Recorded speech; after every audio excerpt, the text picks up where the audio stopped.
Inilah pengharapan kita yang sebenarnya di dalam Tuhan Yesus Kristus. Sekalipun Tuhan Yesus sudah tidak bersama-sama lagi dengan mereka secara fisik, tapi Roh Kudus, Roh Allah yang hidup dan berkuasa itu ada berdiam dalam diri pribadi murid-murid Tuhan, juga kepada diri pribadi saudara dan saya. Tujuannya adalah untuk memuliakan Tuhan Yesus Kristus, untuk menunjukkan siapa Allah itu yang sebenarnya, untuk menunjukkan siapa Tuhan Yesus Kristus yang sebenarnya.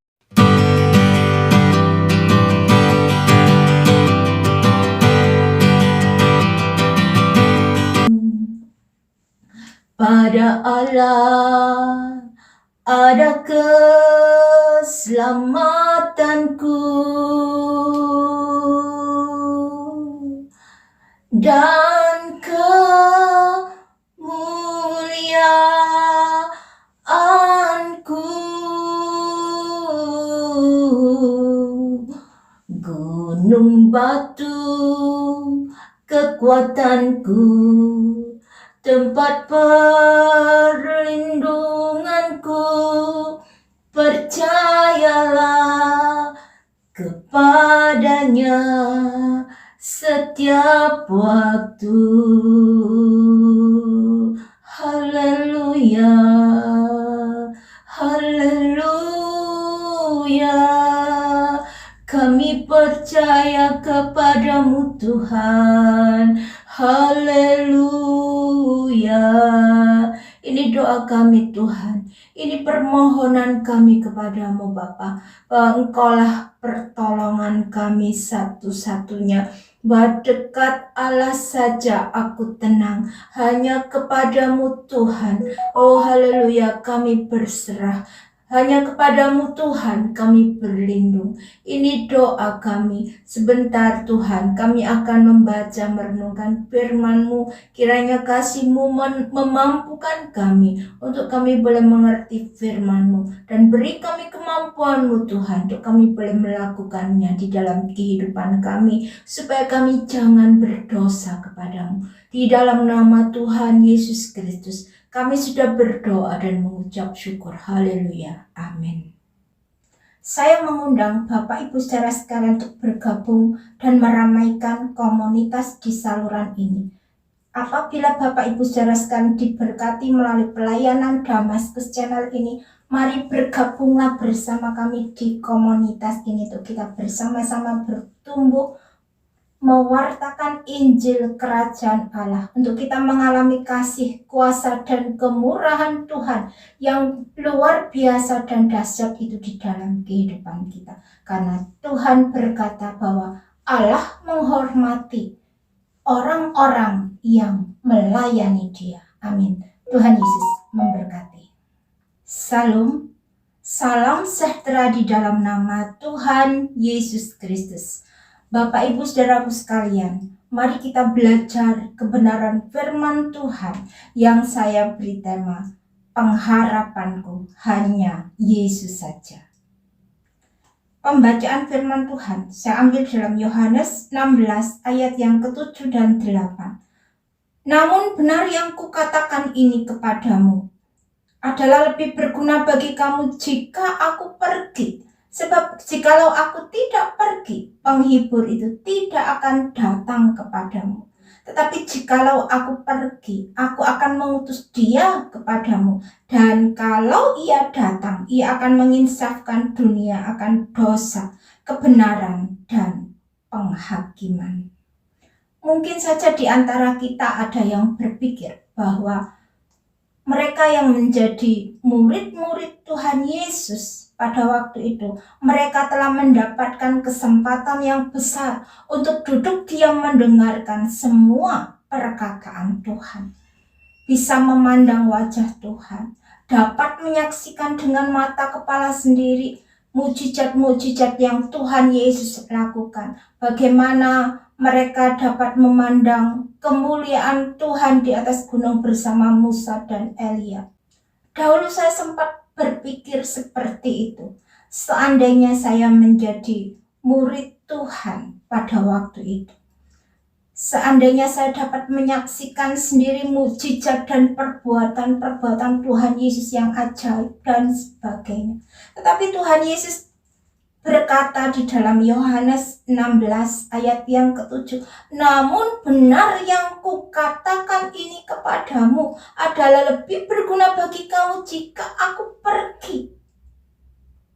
Sebab jikalau aku tidak pergi, penghibur itu tidak akan datang kepadamu. Tetapi jikalau aku pergi, aku akan mengutus dia kepadamu. Penghibur ini adalah Roh Kudus. Itu seorang pribadi yang memenuhi kebutuhan batin kita manusia, yaitu saudara dan saya. Juga memenuhi kebutuhan batin murid-murid Tuhan pada waktu itu. Ketika Tuhan Yesus mengalami penderitaan, yaitu disesah dan dianiaya, bahkan sampai mati tergantung di atas kayu salib. Murid-murid Tuhan mengalami ketakutan yang luar biasa kepada orang-orang Yahudi. Keadaan mereka gelisah dan tergoncang. Demikianlah keadaan murid-murid Tuhan. Sepertinya tidak ada pengharapan, tidak mempunyai kekuatan pada waktu itu. Bahkan dalam pertemuan-pertemuan ibadah mereka selalu dengan pintu-pintu yang terkunci. Murid-murid Tuhan tahu bahwa kebencian orang-orang Farisi dan Yahudi sedang berkembang untuk melawan dan hendak membunuh mereka di Yerusalem. Dan mereka sedang dalam bahaya yang besar. Murid-murid Tuhan ketakutan karena kenyataannya mereka harus hidup sendirian tanpa Tuhan Yesus yang selama ini senantiasa bersama-sama dengan mereka dan melindungi mereka. Tapi setelah Tuhan Yesus bangkit dari antara orang mati, Tuhan Yesus mendatangi murid-muridnya. Karena Tuhan Yesus tahu keadaan murid-muridnya yang dalam keadaan ketakutan. Dan Tuhan Yesus berdiri di tengah-tengah mereka dan menunjukkan tangannya dan lambungnya kepada mereka. Lalu Tuhan Yesus berkata, damai sejahtera bagi kamu. Sama seperti Bapa mengutus aku, demikian juga sekarang aku mengutus kamu. Dan Tuhan Yesus mengembusi murid-muridnya dan berkata, terimalah Roh Kudus. Dan selama 40 hari berturut-turut Tuhan Yesus menampakkan dirinya kepada murid-muridnya. Dan setelah itu Tuhan Yesus terangkat ke sorga. Maka kembalilah murid-murid Tuhan ke Yerusalem dan mereka senantiasa bertekun dengan sehati dalam doa bersama-sama di loteng Yerusalem menantikan janji Bapa.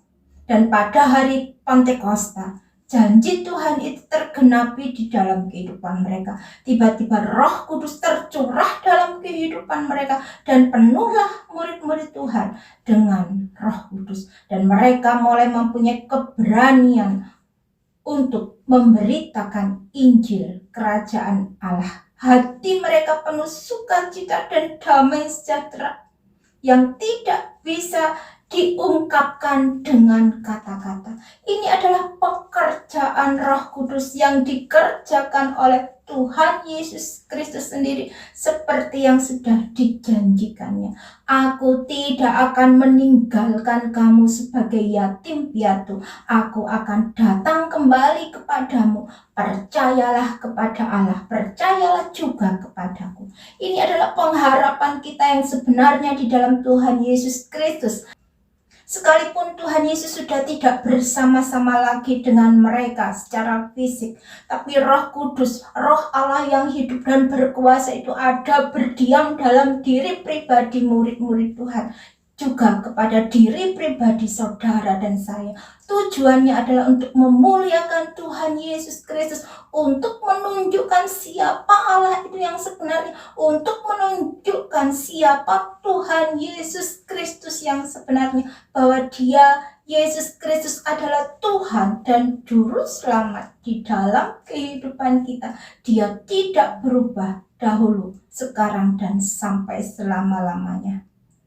Apabila Tuhan Yesus secara fisik masih ada di dalam dunia ini, maka Tuhan Yesus akan terbatas dengan keterbatasannya sebagai manusia. Karena Tuhan Yesus adalah Allah sendiri yang telah meninggalkan segala kemuliaannya di sorga sebelum dia datang ke dalam dunia ini dan mengambil rupa seorang hamba ketika dia ada di dalam dunia ini. Maka sulit sekali bagi kita manusia untuk mengenali bahwa Yesus Kristus sesungguhnya adalah Allah. Sehingga manusia berbuat sekehendak hatinya kepada Tuhan. Bahkan mereka mengolok-olok Tuhan, menampar Tuhan, memfitnah, memberi mahkota duri, memukul kepala Tuhan yang bermahkota duri, sampai duri-durinya di kepala Tuhan menancap masuk ke kepalanya.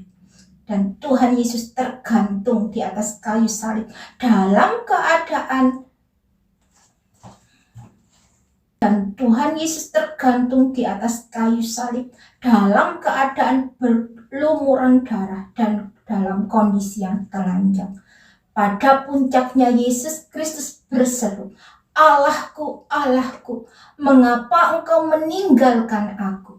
Yesus Kristus tergantung di atas kayu salib bukan karena Tuhan Yesus bersalah atau berbuat dosa, karena Yesus Kristus adalah manusia yang tidak berdosa dan tidak bisa berbuat dosa. Tapi Yesus Kristus tergantung di atas kayu salib untuk menggantikan dosa-dosa kita, untuk penebusan dosa-dosa manusia, supaya janji Allah tergenapkan di dalam kehidupan kita. Yesaya 53. Ia dihina dan dihindari orang. Seorang yang penuh kesengsaraan dan yang biasa menderita kesakitan. Ia sangat dihina sehingga orang menutup mukanya terhadap dia, dan bagi kita pun dia tidak masuk hitungan. Tetapi sesungguhnya penyakit kitalah yang ditanggungnya dan kesengsaraan kita yang dipikulnya. Padahal kita mengira dia kena tulah, dipukul dan ditindas Allah. Tapi ia tertikam oleh karena pemberontakan kita. Ia diremukkan oleh karena kejahatan kita. Ganjaran yang mendatangkan keselamatan bagi kita ditimpakan kepadanya, dan oleh bilur-bilurnya kita menjadi sembuh. Allah Bapa telah merancangkan janji penebusan dosa-dosa manusia dengan mengutus Yesus Kristus ke dalam dunia ini untuk mengalami jalan salib. Dan Yesus Kristus telah menyelesaikan pekerjaannya dengan sempurna di dunia ini. Dan karena ketaatannya, maka Allah mengaruniakan kepadanya nama di atas segala nama, dan Tuhan di atas segala Tuhan. Setiap lutut bertelut, setiap lidah mengaku bahwa Yesus Kristuslah Tuhan. Tuhan Yesus adalah Alfa dan Omega. Tuhan Yesuslah yang memegang kuasa di sorga dan di bumi. Tuhan Yesus memegang kunci maut dan kerajaan maut. Tuhan Yesuslah yang menghakimi dan mengadili orang-orang yang hidup dan yang mati. Jadi Yesus Kristuslah sang pemilik sorga itu. Tuhan Yesuslah yang berhak untuk membuka dan menutup pintu kerajaan sorga. Yesus Kristus adalah jalan, kebenaran, dan hidup. Tidak ada seorang pun yang sampai kepada Bapa kalau tidak melalui Tuhan Yesus. Inilah jalan sempit yang Allah tawarkan kepada saudara dan saya. Pilihlah jalan yang sempit itu, karena banyak orang yang ingin masuk tetapi tidak dapat melaluinya. Tetapi lebarlah jalan yang menuju kebinasaan, karena manusia lebih menyukai kegelapan daripada jalan yang telah Allah tunjukkan. Tapi kita mempunyai Allah yang hidup. Di dalam Tuhan Yesus Kristus, Dia adalah Allah yang esa, Allah yang berkuasa di bumi dan di sorga. Sesungguhnya Roh Kudus telah diutus oleh Yesus Kristus untuk menyertai kita, sampai kepada akhir zaman. Roh Kudus memberitahukan segala sesuatu kepada kita. Dia memberikan roh yang baru, hati yang baru di dalam kehidupan kita, sehingga kita menjadi ciptaan yang baru di dalam Tuhan Yesus Kristus. Dan dengan datangnya Roh Kudus di dalam kehidupan kita, maka sekalipun di dalam kehidupan kita masih mengalami pencobaan, sakit, penyakit, tetapi itu semua tidak dapat menguasai kita, karena roh yang ada di dalam kita lebih besar daripada roh yang ada di dalam dunia ini. Roh Kuduslah yang memberikan kita kekuatan, penghiburan di dalam jalan-jalan hidup kita selama kita berada di dalam dunia ini. Yesus Kristus terangkat ke sorga itu hanyalah sebuah simbolik untuk menunjukkan kepada murid-muridnya, juga kepada saudara dan saya, bahwa Yesus Kristus itu adalah Allah sendiri, dan tempat kediamannya yang sebenarnya adalah di dalam kerajaan sorga. Di sorga Tuhan Yesus menyediakan tempat bagi kita.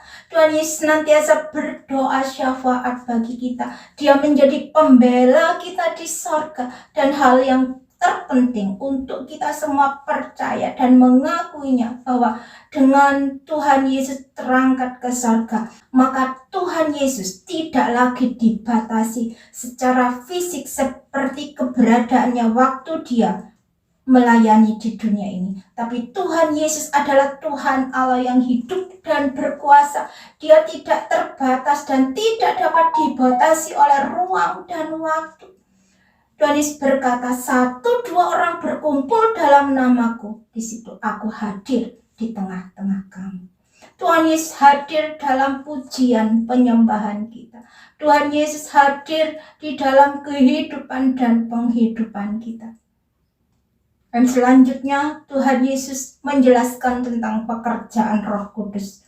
Roh Kudus itu bukan hanya suatu kekuatan di dalam diri kita, tapi Roh Kudus adalah seorang pribadi Allah, sama seperti pribadi Tuhan Yesus Kristus selama hidup dan tinggal di dunia ini. Tetapi yang membedakan adalah penyertaan Tuhan Yesus berada di luar, tapi penyertaan Roh Kudus berada di dalam diri pribadi orang-orang percaya. Sebab roh yang ada di dalam kamu lebih besar dari roh yang ada di dalam dunia ini. Roh Kudus sudah dicurahkan dalam diri pribadi saudara dan saya. Tetapi apabila ada di antara kita yang memiliki kerinduan untuk dipenuhi oleh Roh Kudus, Tuhan Yesus berkata, jadi jika kamu yang jahat tahu memberi pemberian yang baik kepada anak-anakmu, apalagi Bapamu yang di sorga, ia akan memberikan Roh Kudus kepada mereka yang meminta kepadanya. Jadi mintalah maka akan diberikan kepadamu. Dan kalau ia datang, ia akan menginsafkan dunia akan dosa, kebenaran, dan penghakiman. Roh Kudus tidak datang untuk dunia ini, yaitu orang-orang yang tidak percaya.